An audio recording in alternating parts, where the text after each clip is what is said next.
മരിച്ചതിന്റെ ഒരു ശതമാനം പോലും ഞങ്ങൾക്കത് സ്ക്രീനിൽ കൊണ്ടുവരാൻ പറ്റത്തില്ല. പക്ഷെ എനിക്ക് ഇപ്പോഴും തോന്നുന്നത് അറിയോ, മരിച്ചു കളയാമെന്ന് പറഞ്ഞ് താഴെ കിടന്ന ഒരാൾ ഓരോ പുലർച്ചയും വീണ്ടും ഉടണമെങ്കിൽ ഈ കഥ പറയാൻ ദൈവം ബാക്കി വെച്ചായിരിക്കും അല്ലെ? അതെ. ലോകത്തോട് ഈ കഥ പറയാൻ വേണ്ടി ദൈവം ഒക്കെ ബാക്കി വെച്ചതാണ്.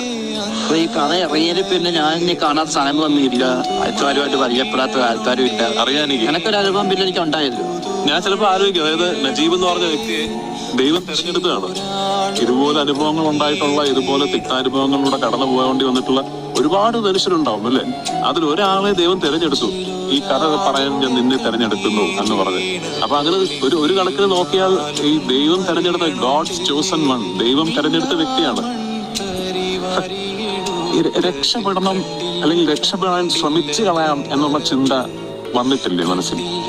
എന്നിട്ടുണ്ട്. പക്ഷെ ഇവനെ കൊന്നിട്ട് എനിക്ക് പോകാന്നുള്ള ചിന്ത എന്റെ മനസ്സിൽ വരുന്നുണ്ട്. കാരണം എന്ന് പറഞ്ഞാൽ